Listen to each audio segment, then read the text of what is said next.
What's up, guys? I'm your host, the Restaurant Mentor, and we're back with another one here on the 86'd Chronicles. Today we got a lot to talk about, and as always, we're here with your popular guests.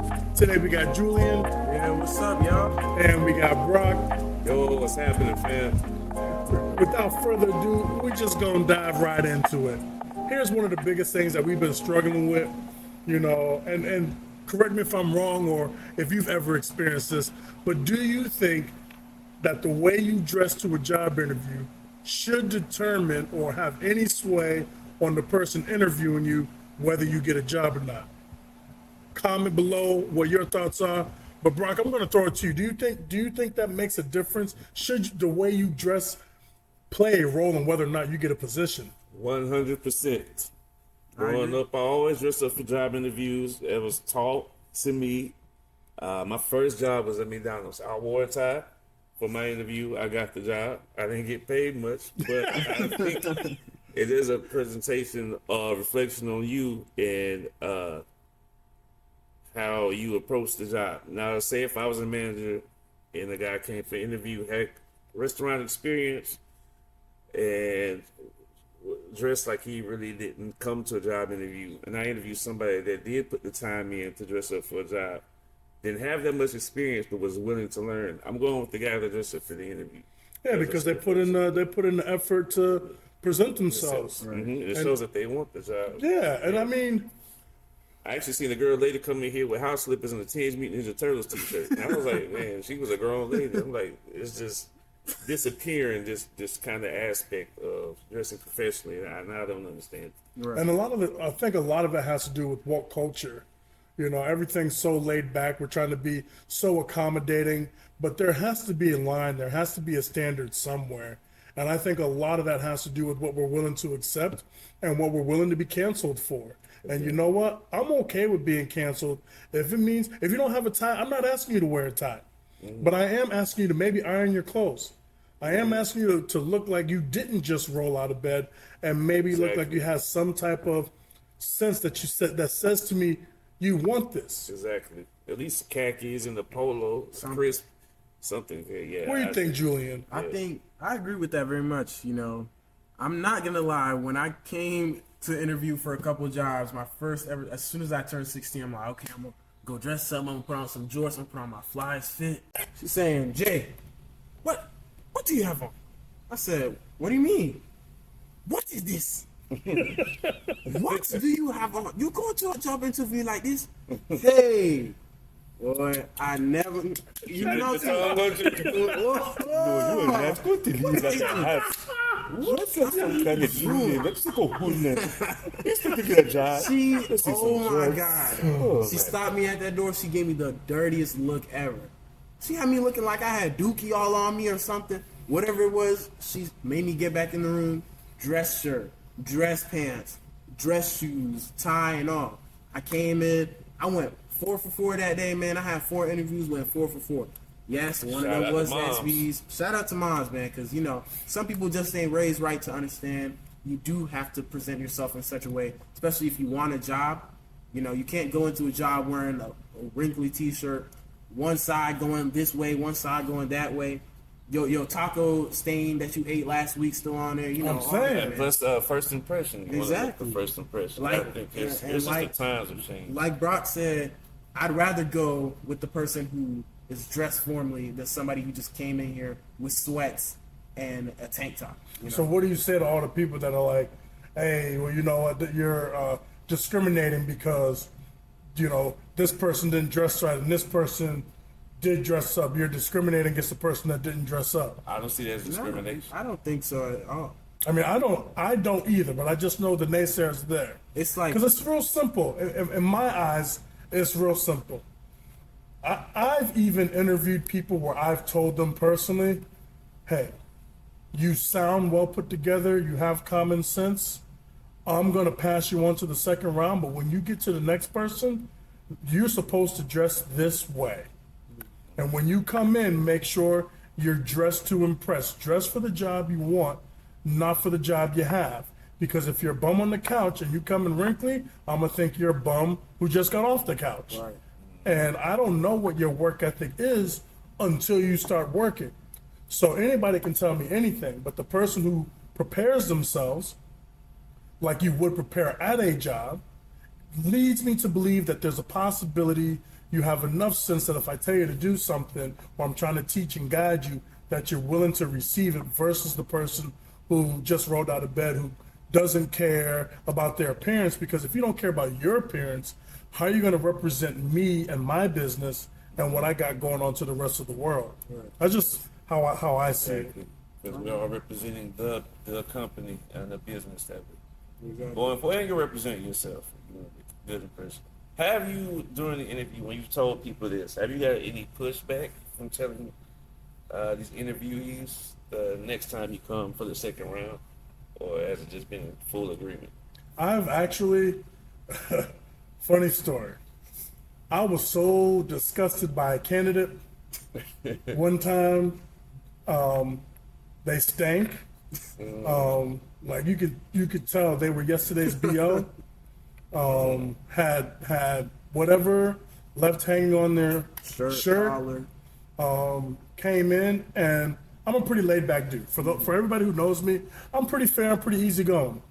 But there are certain things where it's just like, okay, I am going to look at all the facts being presented. And when I tell you this person came in, I was absolutely disgusted. I looked him dead in the face and I said, so this is how you show up to a job interview? Ripped jeans, stank, breath stank, hair not done, stains everywhere. And I said, this is how you show up to a job interview? And you know what they said to me? What? How else was I supposed to show up to a job interview? I got dressed and I came here. So I said, well, thank you for coming out. I said, we're going to go in a different direction. Right. But the lack of awareness on their part, and I thought that would be the only time I would deal with something like that. No, it happens more often than you think. That was my worst experience, only because it was the first time that I had experienced the lack of respect for themselves, for their time, as well as my time. Because I have to sit down and talk to you. And so even if we're going to agree that you're not going to get the job, or you're agreeing that this is not a fit for you that you want, we're going to do it in a mutual, respectful way so as to not waste your time or my time. So when you come in looking like that, it's crazy to me. Have either one of you guys dealt with anything like that? No, I don't think I have, but the BO part is still kind of bothering me.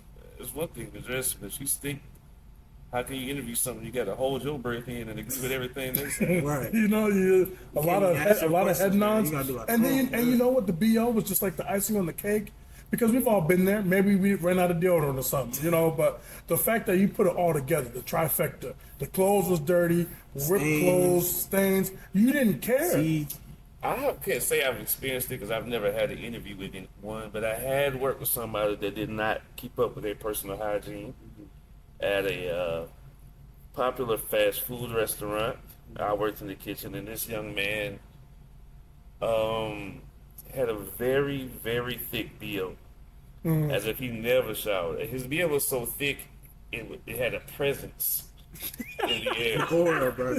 No, Stank seriously. aura, man. No, all jokes aside, it was so thick you could feel the heat when you got near. Yo, it's Like wild. this kind of, you ever been like seeing Radiation. the heat been outside and you see how the air changes? coming off the pavement. Yeah, coming off the pavement. That's how bad it was. Every And that step was the concrete super hard. melt, man. It's that But bad. that guy, it was incredibly how you just not care about your hygiene. I mean, do you even approach somebody about that? Nah. You know what I mean? It's kind of hard not to offend somebody. I did have a friend that we had to tell that, that he was musty a lot. And he actually, somebody did present it to him, but since I was his friend, these weren't his friends, he got mad at me for not telling him. And I figured as a friend, I probably should have told him. I didn't want to offend him, but looking back, it'd be better just to have that Close friend, yeah. and I should not let him go around. I'd rather, like you know, that. if I stink, man, You please let tell me me. know. Please tell me. I'm already over here, you know, oh yeah, I'm doing this, waving my arms around. What I look like doing this and you closing your nose, man? Yeah, but I mean, let's be real though. If they can smell you, you can smell you. So at what point do you stop smelling yourself? Like sometimes exactly. you get so used to So that means you don't care. If you get used to it, that means you know you smell like that. Let me tell you, can say, you know, it ain't that bad. I don't stink, but you know what I mean. Everybody knows what I mean. You're so used to your scent, and you don't even pay attention to when somebody's like, "Oh, you stink." Like sometimes I think there's no way you smell this bad and don't realize. Like maybe it's just some people they be smelling like, "Oh, I stink." Yes. Yeah. No, because that's called embarrassment. And you trying to play it off, bro. You know what I mean? Like that's exactly what that is, bro. Sometimes I So get you mean to tell me somebody do to themselves? Nah, that's different. You know what I'm saying? Like they didn't know. You know what I'm saying? Like they didn't smell it. I'll give subtle hints. Like I'll be like, "Man, y'all smell that?" Like I'll turn around and I'll say it all the time when I'm, "Dang, you got to smell that? You got to smell that?" Eventually they'll hopefully catch on. They'll be like, "Hold on, let me go to the bathroom, sniff themselves something." No, let me tell you exactly what that's doing. You're driving them further underground because they're not going to say nothing. They don't want to call attention to themselves because the last thing that they want to do is be in agreement, and then they got to walk around with the "I smell" face all day at work, bro. Oh wow! And that's what makes it crazy. Like, how you going to go to a job interview smelling like that? Yeah. It's like, so what is the minimum? Okay, hygiene, we already know support. Right. WYA before the job interview. Let me think. Yes, absolutely. Wash your ass. Right. Okay. But what do you think is the minimum presentation? If you can't get a tie for Kindle, I mean, you got options. Go Goodwill. Goodwill has very cheap. You don't even clothes. Even if you got a pair of jeans. Pair of jeans. So Jeans minimum at and least a black polo, shirt, white tee, iron something. shirt. Yeah, tuck I in would with a say belt. t-shirt. Literally. Like if you ain't got nothing else, everybody got jeans, everybody got a button-up shirt. Right. I would say put your Sunday best on. So even if you don't go to church, I'm sure you got an Easter outfit. Right. So everybody Put your Easter outfit on, bro. You know what I'm saying? Like my younger brother, he refused to wear dress clothes. I told him every man should at least have one suit. Or at least a tie and some slacks in the dress. You never know. This is a job interview. Something happened very suddenly. A funeral. He had nothing to wear. We had to stop on the way. Funeral, a banquet, a wedding reception, an award ceremony, a graduation. You never know something's going to happen where you need to have. So you should always have one on deck. I agree with that 1,000%. And if you ain't got no money, go to the Goodwill, get you a pair of khakis and a blazer. Right. Take something from your dad's closet. Something. But at the end of the day, the goal is to look like you're trying to be better than where you are. Exactly. Because I've gone to interviews with the bottoms of my shoes missing, and they were the only dress shoes that I had. And so I would wear 3 and 4 socks and walk on people's ground because I didn't have no bottoms on my shoes, and they didn't know. Now the one guy I talked to, who I interviewed with, he heard my shoes clanking, and I didn't get the position. But you know why? Because if that's how I present myself to them, even though that was the best I could do, if I can't keep myself together, how am I going to keep the restaurant together? So these things have to matter. Yes, they're very important. And going back to what you were saying about, oh, that's discriminating against somebody who's dressed better. That's like saying if you run a business and you're trying to sell a car, are you gonna A, go for the person who has the money ready for the car, or B, oh, I'll get you the money in a month? What's best for you? What's the best business decision for you? You know, it just makes the most sense to go with the person who has the money ready, or in this case, who has proper attire, dress well, speaks well. You know, you can't, and that's another thing. You can't, oh, man, this is what I used to do. Yeah. And this, man, I used to work at McDonald's and all that. And you worked at McDonald's too, you know, snapping all in their face. It's just another thing. The way you talk too is the way you talk to me is a part of your attire. Exactly. Mm-hmm. Because not only do I feel like you should dress well, you should speak well. You can have outside talk, how you talk to your friends, how you talk to your homies, your loved ones, you know. But when it comes to the job, you want people to know that you're intelligible and you have common sense. And you do that by answering in full sentences and speaking in full sentences. Right, exactly. You know what I'm saying? You know, they was tripping over there, and my boss was doing whatever, so I had to go to this spot. You know what that tells me? Yeah. You were probably a problem. Yeah. You probably didn't do what you were supposed to do. Right.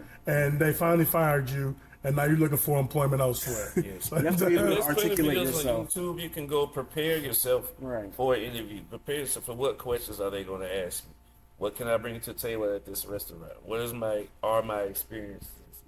What can I do for this company?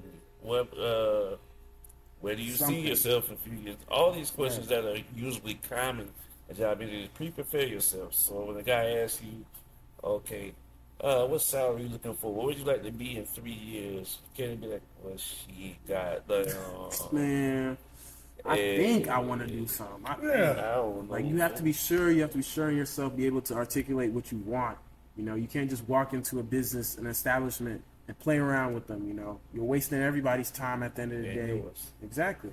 It just doesn't make sense for you to go in. Yeah, man. So it's whatever though. You know, the dude fired me, but it wasn't my fault. I only burned Never the place is. down. Never is their fault. Nobody wants to take responsibility. If you go into a job interview, especially if it's really serious, I recommend just being honest with the person, because at the end of the day, you know, you're probably going to build a relationship with the person and that's just what it is.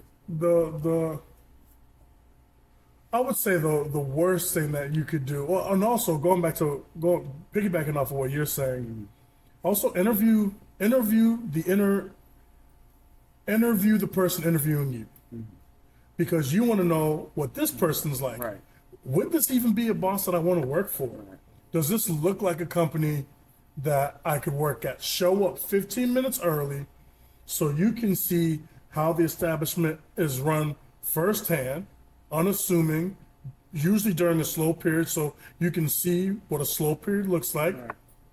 And you can see what their workers are doing, what their workers Very are like. great point. I agree. Very And, good point. and if you see all that happening, and the manager's cussing out, you know, the servers or the workers or whatnot, I'm here. So if the money's right, the money's right. You know, we all have that sometimes. But if not, hey, thank you so much. Shake hands and part ways. Right. To add to that, I actually had a guy I know that I worked with. His idea was to what he would do. He's going to a new restaurant. He would go there and eat a couple of days before. If you know, so he knew a good taste about the food, the service. He would observe, ask, you know, the waitresses or bartender questions, how they like the job, how is the team effort, which is always important to me. Is this a team effort place, or just every man for himself? Is this organized? You can check the cleanliness of the restaurants that eat. Are you, when you sitting down eating, is there trash on the floors? And employees are walking by. Is people being greeted at the door? You can get a sense of what you're getting into. So it might be anything. Yeah, So I always thought that was a smart idea. Come, have a couple of dinner, a couple of days before. If you know you have an interview scheduled, come in there and eat. Take some observations, take some notes. Yeah. You definitely don't want to come in, you know, and be the only one working. If you're filled in an environment where everybody isn't above you or excelling or equal to you, it's not going to improve you. And that's another thing. People go into jobs not realizing, oh, I need to go into somewhere where I can truly make a difference, you know, or do something, be better, or improve my skills. value. Exactly. Yeah. That's what a job is for. It's for you to improve you as a person, you know, because at the end of the day, the big goal is to make as much money as possible and be as successful as possible. And you can't do that by staying in one place all the time. You can't, and I hate the stigma. I know we're talking about, you know, the attire and how you speak being a part of that, but all that also plays into your salary potential. The better put together you are, the more money that you can make. Right. Exactly. And because people are willing to give you opportunities. So that's why you should always dress the best you can whenever you're going out. You should always brush your teeth when you're going someplace. You know, if you miss a day here and there, it happens. But the rule of thumb should be every time you wake up, you should treat today like today is a new opportunity for you to run into something great. Right. And a lot of people don't. And I think too, when people come to restaurant jobs and they don't think about dressing up because they go, it's just a restaurant job. It's just a restaurant. I know plenty of servers who make anywhere on the low end $50K a year up to $120K a year, who only work 4 shifts a week, 5 shifts a week. That doesn't mean 5 days. They can work 3 doubles and then a half a day and walk out with 65K a year, where you literally have 3.5 days to do whatever you want, where you can live a life, but people look at it as though, oh, it's not a real job. I hate that phrase. It's not a real. It's not a real job. Well, my pay shows differently. You know, there's a difference between a job and a career. All jobs are careers, and every career is a job. It depends on what you want to make out of it. If you want to make it a career, then it's a career. If it's just a job to you because you're trying to get into a different career, then it's just a job to you. But it is what you make of it. Exactly. 100%. I agree. And to piggyback on what you said about dressing, I worked at one job as a server, and I always, we had a different dress code, button-up shirts, long sleeve, certain type of pants, ironed apron, and I always pressed my clothes every time I came. Within the first week, I was moved to a closing position in a better section because the general manager noticed that I always kept pressing fit. So it did make an impression on him. And the area director took note of that. And yeah, like past a lot of people that had been there already that got a little jealous, but I was like, You'd be amazed what happens with a little bit of work ethic and a little bit of polish. That people like to hate, but hard work really is the key to success in anything you do. You're not going to be the smartest, you're not going to be the best at everything, but you can definitely outwork people. And if you're willing to outwork people, you can definitely get to anywhere you want to go. And if you can't start as small as, let me put my pants on correctly, let me put my pants up and put a belt on if these pants are too big at a job interview, why would anybody want to take the chance on you to get anywhere else? Because it's an investment in you. It costs money to train that individual. Healthcare, you know what I'm saying? Speaking of which, just an aside note, do you think he's going to go to jail, or do you think they're going to free him? I think he's going to jail. You think so? Unfortunately, yes. I do think he's going to jail. For those of you who don't know, we're talking about Luigi. I forget his last name. And he allegedly shot and killed the CEO of United Healthcare. I know we all saw the video. I don't think but everybody's innocent until proven guilty in the court of law. But I mean, it is an investment, and restaurants do. And why do restaurants usually have the United Healthcare? You notice that, it's one of the worst ones. I don't know. Actually, I have United Healthcare, but at my first job, I had Blue Cross Blue Shield, and we switched to United Healthcare. Bringing that up, I wonder if that's going to affect my insurance. Yeah, I know Luigi ain't do it because I was playing the Xbox with him when he supposedly did it. Hey, I'm just saying, man. Hey, if Yoshi was around, yeah, Mario was finna hit the block too. Man. Where's Princess? Where's Princess? But nah, I definitely think that it is unfortunate, of the circumstance that happened. But at the end of the day, people do realize, wow, these people really don't care about us.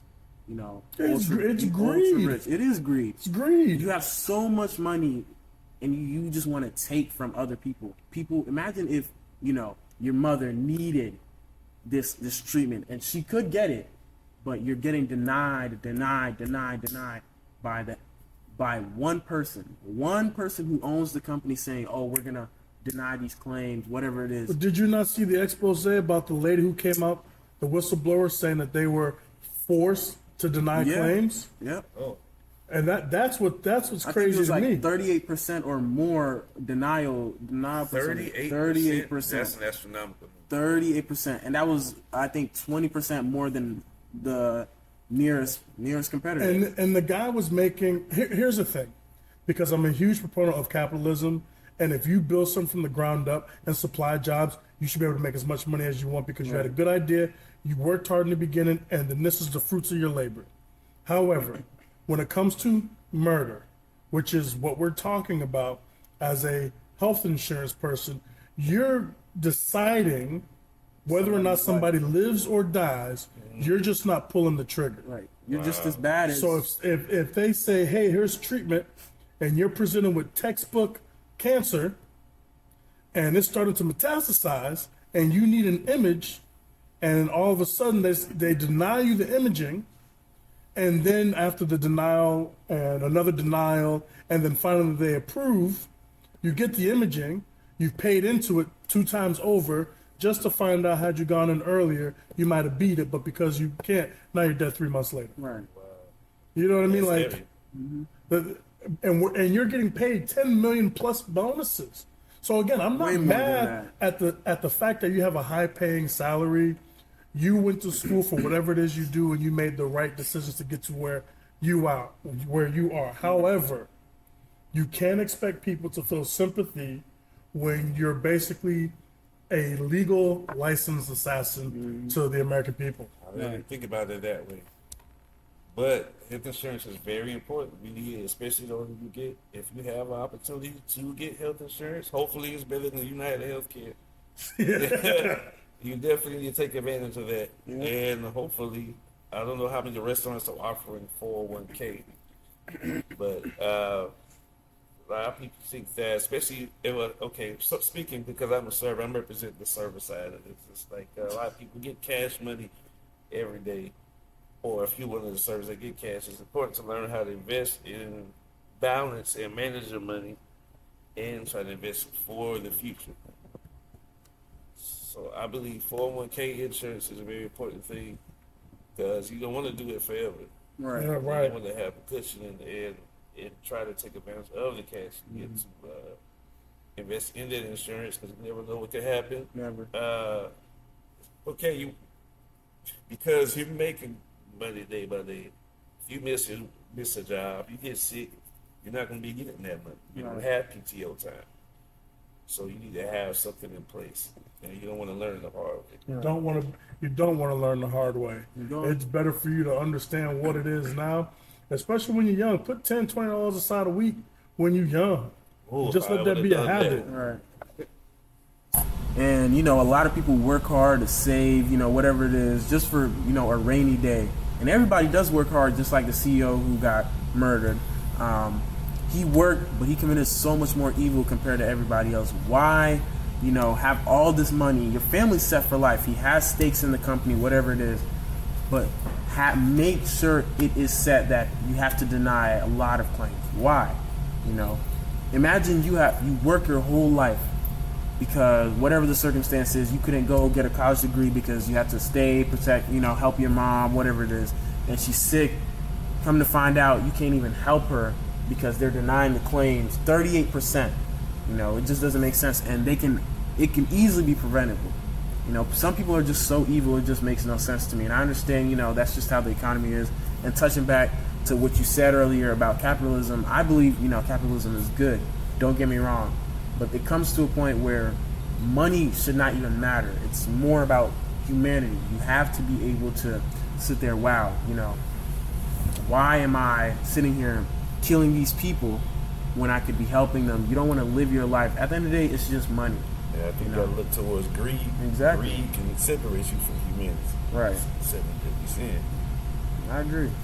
And it just doesn't make sense to me sometimes. Well, has humanity really changed in the last several thousand years? Or are we still just the same thing like our ancestors? They like to say that we're smarter, but the evidence doesn't really point to that. We still find a way to kill each other, still find a way to hate each other. If it's not race-based, it's region-based. If it's not region-based, it's because you look different than me. Status, classism, everything tends to keep following the same precursors of history. What do they say? If you don't learn from it, you're doomed to repeat it. Yeah. But here we are. Greed being one of the things, jealousy being one of the things, and forgetting the most important thing, which is family, especially during this Christmas season, the holiday times, whatever you believe in, where these things are the most important. But you know what? I'm glad you guys stuck with us through it. This is the 86'd Chronicles. It's always a pleasure to talk to you guys on the podcast. We got Julian, we got Brock. We're going to sign out. Leave a comment, like, subscribe. Let us know what you want to talk about down below. Anything service related, industry related, we'll talk about it all. Mystery, backstab, conspiracy, whatever the case may be, we got it all right here in the restaurant industry. Until next time, I'm the Restaurant Mentor. Peace. All right.